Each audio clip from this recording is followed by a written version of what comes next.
Start off by cutting your zucchini in half. You'll want to take a large spoon and scoop out all the seeds and the inside of it until you reach a nice, smooth, hollow core. Do this with all your pieces of zucchini. When you're done, you can use the seeds in anything you want. You can freeze it right now, or what I did was just went ahead and fried it up for my husband. Put this aside and get out your mixing bowl. To that, add 2 tablespoons of tomato paste that is sugar-free and only has 1 ingredient. Get 1 tablespoon of butter, 1 teaspoon of basil, and 1 teaspoon of oregano. You can add salt and pepper here to taste. Add anywhere from 2 to 4 stevia scoops to sweeten it.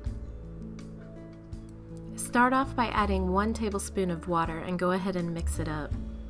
When you see that it's going to come out too thick, go ahead and add another tablespoon of water to get the consistency that you want.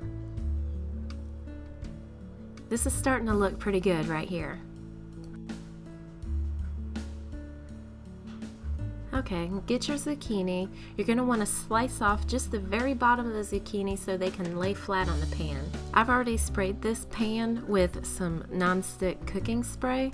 You can use oil or whatever you want, just rub it on there.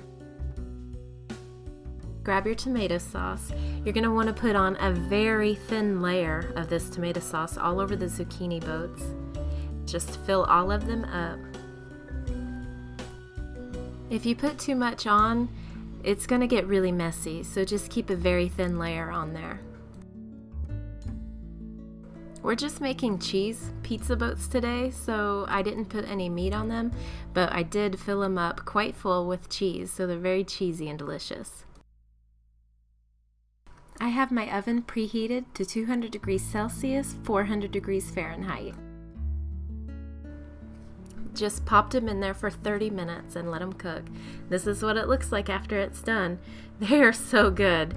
When you let it cool down, you can eat it like this, just with your hand, but while it's hot, you can eat it with a fork and knife. I hope you have a chance to try this. It is really delicious.